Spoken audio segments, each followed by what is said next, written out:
Yo, what's up mga tol? Ngayon meron tayong bagong motor na susubukan, ang FKM Express 500 Racer. Angas, no?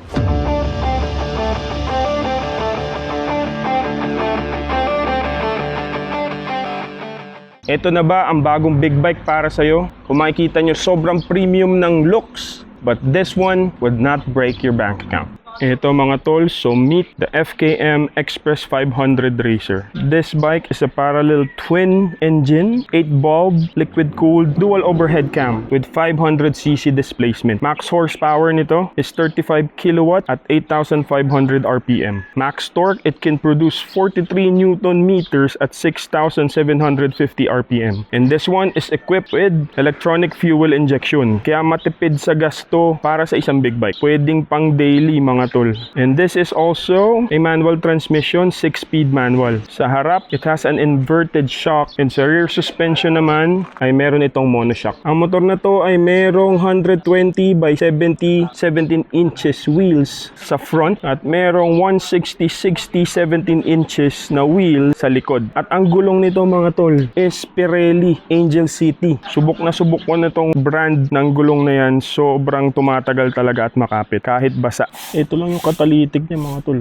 makikita nyo. Meron siyang malaking single disc brake sa harap. Yan, yung calipers niya ay brand ay FKM. So yun yung stock calipers niya. At ang curb weight nito mga tol ay 190 kg. So magaan siya actually. And it has a fuel capacity of 13.5 liters. Dalawa yung color variant nito, merong pula at yung black. Yung black yung gamit natin ngayon. Yung seat height nga pala nito is 79.5 cm.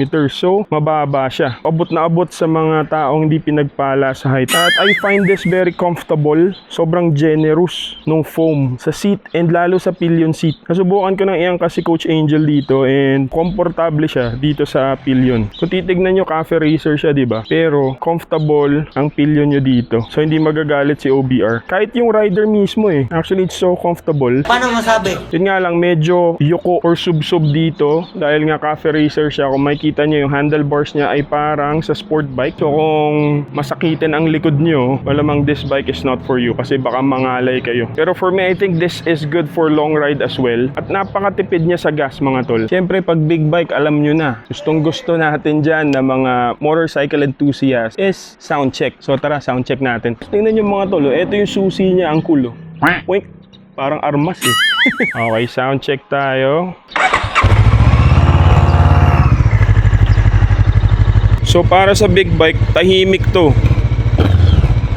Tahimik siya. So ganda yung tunog, no?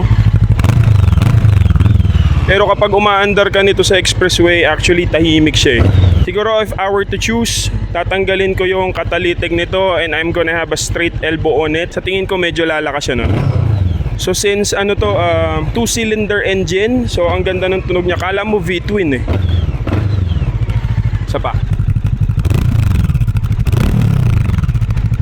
Mas maganda kung maririnig nyo to in person. Subukan na rin natin yung seat height niya. Sabi ko sa inyo, pwede to sa hindi pinagpala sa height. So tingnan natin, height check. So ako I stand 5 foot 10 inches. So kung makikita nyo, medyo nakatikayad siya kasi since sub-sub ang riding position dito. So medyo aggressive.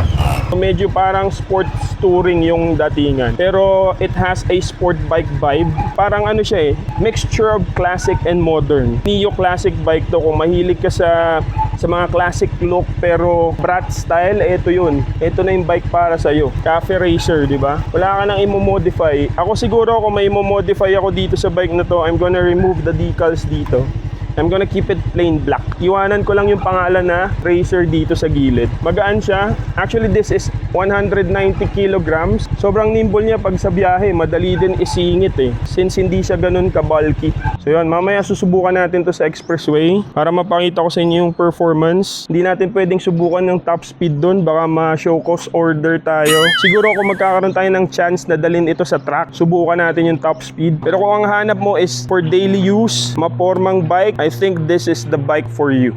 Okay, so susubukan natin tong FKM Express 500 sa expressway. So ganito yung itsura niya on a rider's perspective mga tol. Ang ganda ng panel niya, no? Bilog na classic look pero actually TFT display yan mga tol. Kaya kahit maliwanag yung araw, kitang-kita natin yung mga information dito. Yan, time, may gear indicator yan, temperature, fuel, and yung RPM and syempre yung speedometer. Okay, tara, start na natin. Yan. Ganda ng tunog pero tahimik to mga tol. Kahit high speed. So tara.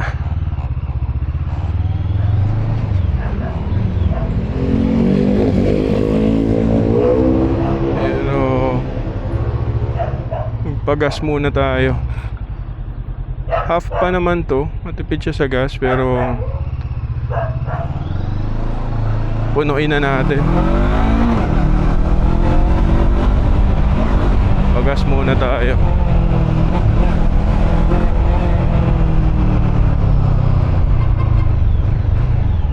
Ang init ah. Gaya ng sabi ko kanina mga tol, yung upuan nito, grabe. Ang comfortable ng upuan niya. Ayan. Iba yung style niya eh. Meron ding foam sa harapan. So, hindi siya yung parang sa sport bike talaga na diretso tangke agad yung betlog. Pero ito may ano pa siya eh. May cushion pa siya eh. So, gaya nga ng sabi ni Sir Zach, makakaiwas ka sa ano, IBS o yung ipit betlog syndrome.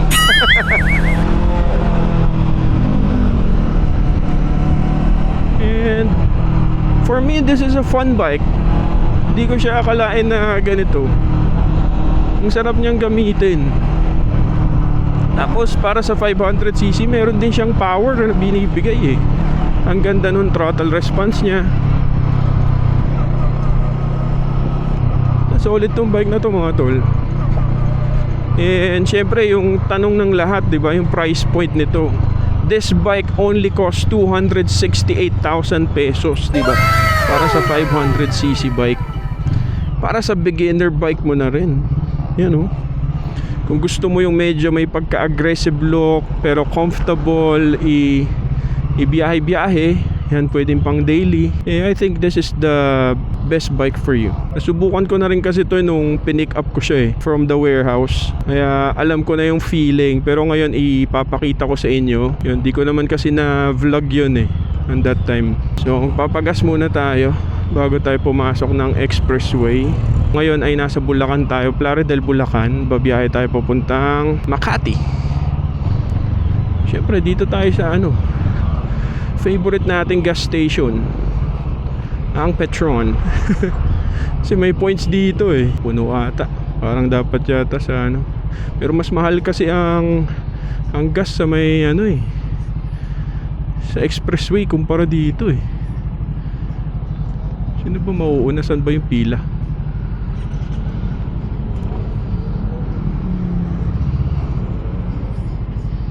Ate, alam ko saan yung pila.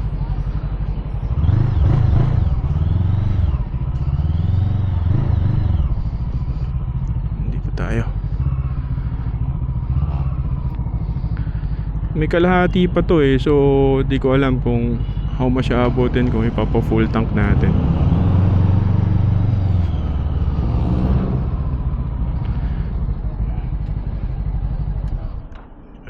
Turn off muna natin.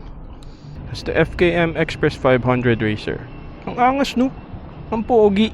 Yung datingan niya parang yung XSR ng Yamaha, pero parang baby lang to. Mas maliit to ng onte sa XSR 900 Pero parang ganun yung feeling kapag nakaupo ka sa kanya, kapag dinedrive mo siya. And para sa 500cc, it can produce power as well.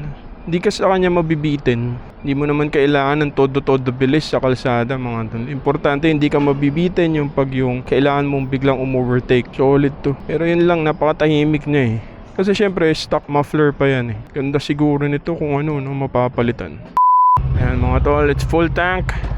We're good to go. So na full tank lang siya ng 400 pesos since may kalahati pa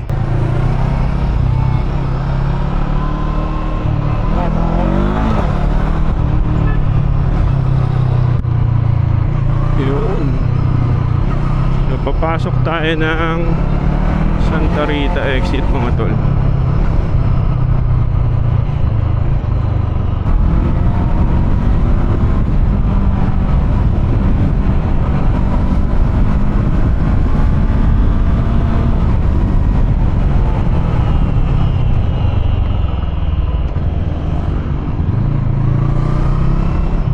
Power delivery nito bike, diba? Kumbaga tamang-tama lang talaga siya for for street use. Yan, city riding use. Magaan, madali pa rin naman siyang isingit kahit papano. So siguro for me, yan, palitan ko tong niya, side mirror niya. Papalitan ko nung maliit pero siya, yung curve, yung naka-concave para mas wide yung field of view. Ito kasi bilog pero siya, yung flat. Kaya hindi rin masyadong kita konti lang yung kita mo. Pag yung yung kagaya sa Triumph na naka-concave na mirrors, parang blind spot mirrors, yun ang ganda nun mas malawak yung field of view and mas maliit. Ito kasi parang baka sumabit din to pagka sumingit ka minsan pag di mo matansya, or yung pa-rectangular na concave na nakapaibabaw na ganun. Yan, yun pwede. Yan, ito kasi yung stock niya talaga nasa handlebars, yung side mirrors niya.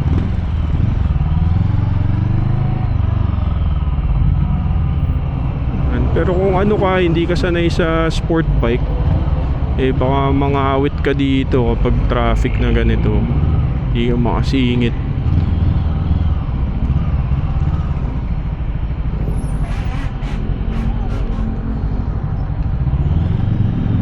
Para sa akin di siya ganun ka kangalay. I don't know, siguro sanayan lang din. So sporty yung dating pero hindi siya yung kasing aggressive talaga nung sa sport bike. So manageable. Tsaka since sobrang comfy nung upuan nga niya, talagang okay lang siya i-long ride. So maganda dito, may patayan yung ilaw niya may switch pwedeng yung daytime running light lang niya ang gagana. Suspension niya okay din kasi alam niyo naman dito sa Lubacan, Bulacan, diba? Daming lubak. Manageable naman siya sa mga light lubak. Naku po, ito yung pinakaayoko sa lahat na nasusundan nagde-deliver ng manok or baboy. Ang bango, ska. Wala tayong chance to overtake mga tol. Lipat tayo, putik. Naka-cotton jacket pa naman tayo. Kapit talaga yan sa atin.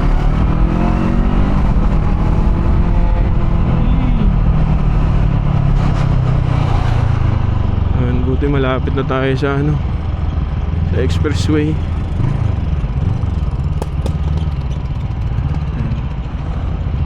So konting singitan na lang. Sobrang traffic talaga dito sa may Santa Rita What to do? Volume ng sasakyan.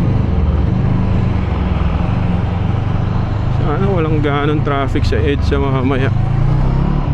Dantang EDSA papuntang Makati Ang ganda nung okay yung clutch niya. Medyo parang matigas nga lang yung clutch.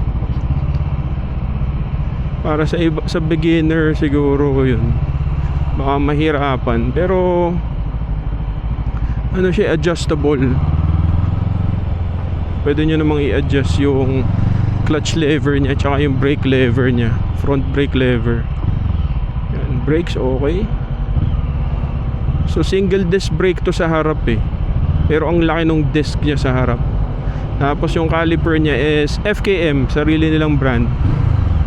It's good. Okay naman yung preno. Ay, dogi. Yun, alusot na. Here we go, we're going to NLEX. Pasok na tayo sa expressway. Yay! Sandin.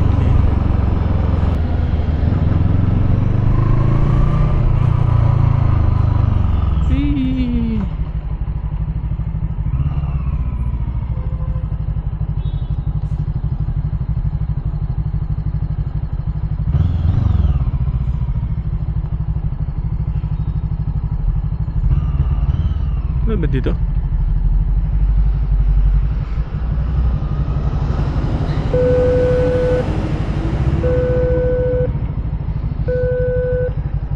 Sir, sa kabila po yung ticket, patros na lang po.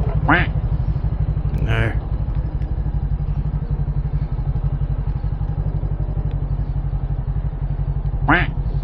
Hindi tayo na napasukan. Nilagyan nila ng ng do not enter. Wala pa namang RFID pa to.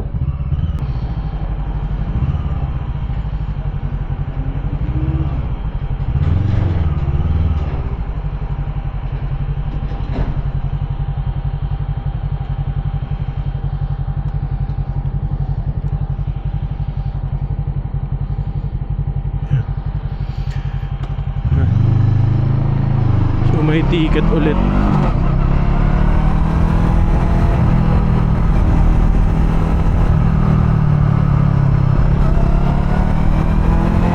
Talaga ng gulong na Rele Angel City.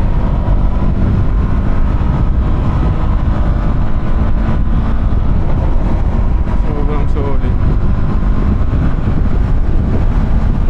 Yan, nandito na tayo sa expressway. So, hindi tayo pwede mag-test ng top speed, mga tol. Drive responsibly. Actually, yung fourth gear niya, ayan hindi pa niya ako pinag-change gear. Kaya bang iangat.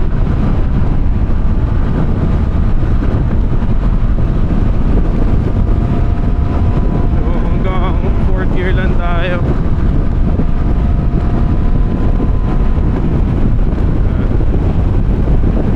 Fifth gear, medyo smooth. Grabe, ang ganda nito.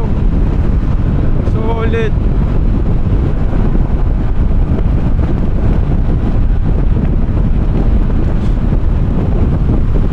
Stable din siya eh. Kahit high speed.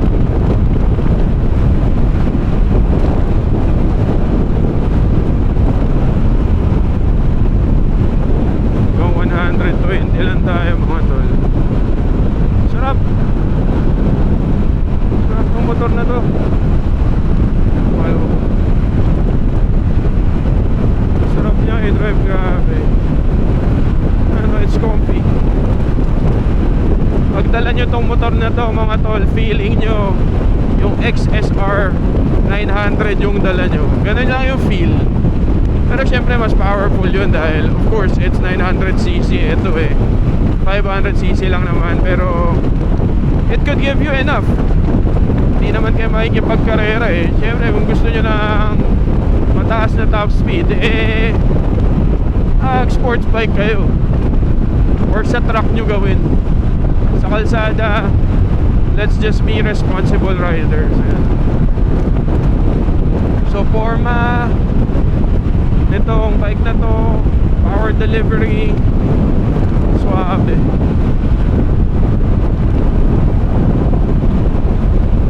Parang pagka sinagat mo to, parang lilipa rin na ako. Since maliit yung bike eh.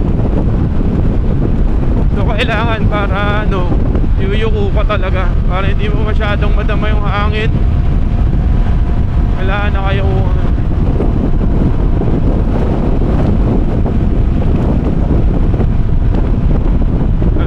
yuyuko ka eh.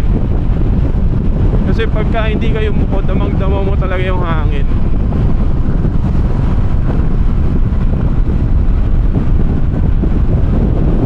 Woo! Ang solid nito, FKM. Yan o, premium, good power.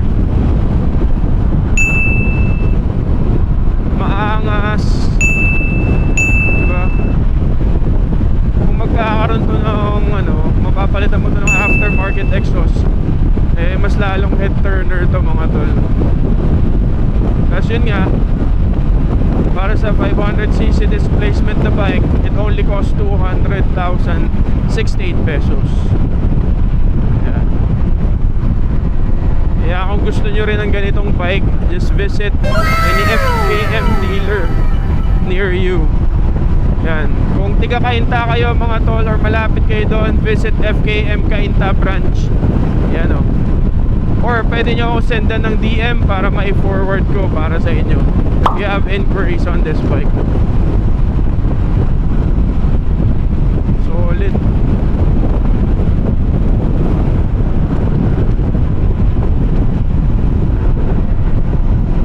Stop over muna tayo dito. And mag-shoot muna tayo ng clips. Para dito sa FKM. Kaya tayo pwede. Dito tayo. Para yun o. Pwede siguro dito.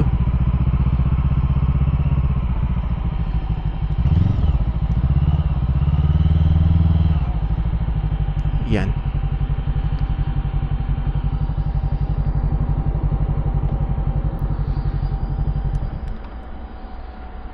Solid.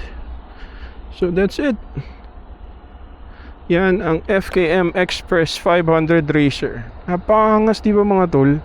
Yung datingan niya talaga, yung tindig niya is somewhat looks like a Yamaha XSR 900. Dream bike ko yun mga tol. Pero eto, di ba? Parang sa presyo ata nun, siguro 4 na ganito mabibili mo or 3. Yan. I don't know kung na-exchange ko yun, pero parang ganun. So it's a liquid cooled displacement. May single disc brake siya sa harap. Ayan, malaki yung rotor disc niya. Sa 4-pot caliper sa harap, FKM calipers. Tapos it's a 2-pot caliper naman sa likod, and yung caliper niya is a J1. So yung sa harap is an FKM brand, yung sa likod is J1. Kasi ito yung exhaust niya. Makita niya ito yung catalytic, maliit lang. And tapos ito yung fender niya, nasa may swing arm, meron din sa loob. Tapos O-ring type yung nito, chain nakasama. Yung niya, yung sa gulong niya, it's rim set. Kaya talagang yung classic vibe Ganun yung datingan. Sobrang angas talaga nito. Ito lang talaga yung babaguhin ko dito, yung sa decals niya. Siguro, I'm gonna keep the FKM logo and then remove the Express 500. We're gonna keep the Racer logo. Yun lang, para sa akin, yun lang yung preference ko. So, ang comfy nito mga tol, sobrang comfy. Sobrang generous. Sarap gamitin. That's it. Kung gusto nyo ng bike na to, just visit any FKM dealers near you. And kung malapit kayo sa Cainta, you visit FKM Cainta branch to get this bike. Marami pa silang models doon, from lower displacement to higher displacement. But if you want this bike to be your first big bike, eto na yun mga tol. Eto na yun. Para sa mga hindi masyadong pinagpala sa height, pasok na pasok to yan. Napakaangas yung LED lights nyo. Sabi, ang ganda pa nung nyo, yung signal light. Sobrang minimalist. Yan, ito, papalitan ko to, yung mas maliit siguro, na yung concave. Yan, just on me, yung levers siguro palitan. Pero this is good already actually. Yan, adjustable siya. Both levers are adjustable. Tapos yun, syempre yung exhaust. Kung magkakaroon ako ng bike na to, yun yung mga unang papalitan ko. Kasi yung gulong nito mga tol, sobrang solid. It's powered by Pirelli Angel CT tires. Yung Angel CT, just so yun mga tol, napakakapit nun at tumatagal. Yung sa big bike ko before, yung Benelli 502C, 15,000 kilometers ang natakbo. Actually, pwede pa nga yun, pero pinalitan na. Yan, and yun sa Supermoto ko, ganyan din yung gamit kong gulong. And yun, stock lang niya yan mga tol ha. Yan na, as is. Pag binili nyo yung bike, ganyan, as is. Yan yung mga parts niya, wala pang pinalitan dyan. So, for me naman, for my own opinion, perspective, I like this bike. If given a chance, I will get this bike. For daily use mga tol. Yun naman yung para sa akin, for daily use. Ang dali niyang gamitin, pwede pang long ride, sobrang comfortable, matipid sa gas dahil powered by fuel injection siya. Ganun naman kadalasan na ng mga motor ngayon, at para sa big bike sobrang tipid nun. Tara na mga tol, biyahe na tayo ulit. Let's go. Harap.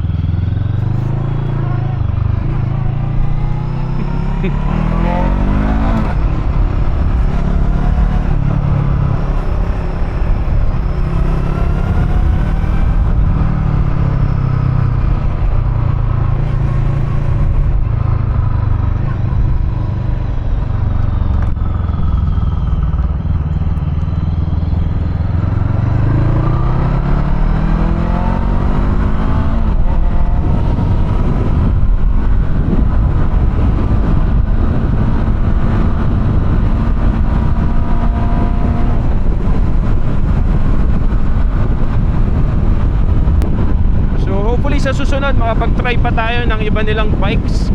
And I'll do my best to give you a nice review about the bike, mga tol, para mabigyan ko kayo ng information, at para bago kayo bumili is makakita na kayo ng details kung yun ba talaga yung motor na para sa inyo. But for me, mga tol, personally, I like this bike. Neo Classic yung datingan niya. So I like this bike. Yun lang masasabi ko. I'm speechless. I like this classic vibe, sporty look, modern style, di ba? Classic and modern mix. Ayan, o, kagaya niya, no? Classic na bilog yung gauge, pero ano siya, TFT display, hindi siya yung manual gauge. Solid, mga tol.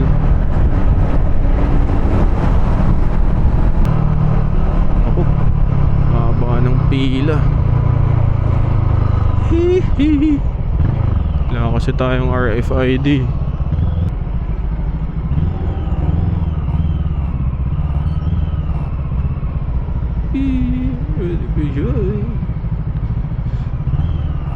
Hindi tayo makasisingit sa left or sa right. So dito na lang.